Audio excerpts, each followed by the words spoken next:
కొంతమందికి ఏమని భయం ఉంటుందంటే, నేను సరిగ్గా ప్రార్థన చేస్తానో చేయలేను.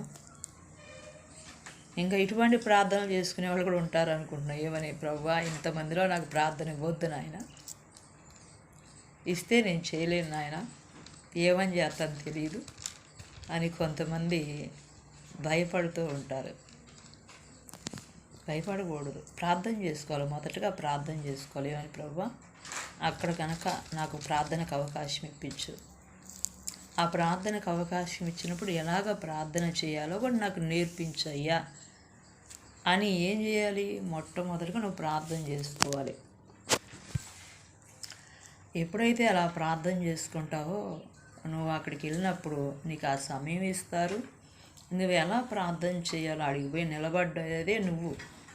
తర్వాత ఆ ప్రార్థన దేవుడు ఊహించిన విధంగా అక్కడికి ఏం ప్రార్థన కావాలో పరిశుద్ధాత్మ దేవుడు ప్రార్థన చేపిస్తాడు. ఇంకో మాట చెప్పనా, అసలు నువ్వు చేయలేని బలహీనుడు అన్నప్పుడే దేవుడు బలపరుస్తాడు నేను.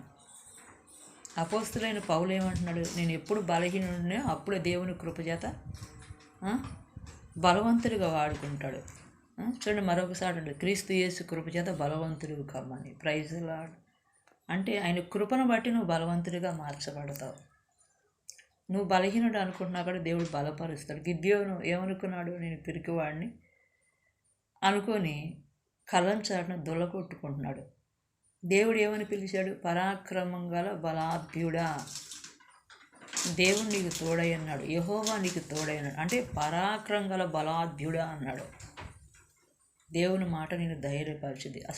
అసలు ఒక మాట చెప్పాలంటే, నీలో ఉన్న టాలెంట్ను అంటే దేవుడు నేను వాడుకునే విధానాన్ని నువ్వు గుర్తించలేకపోతున్నావు.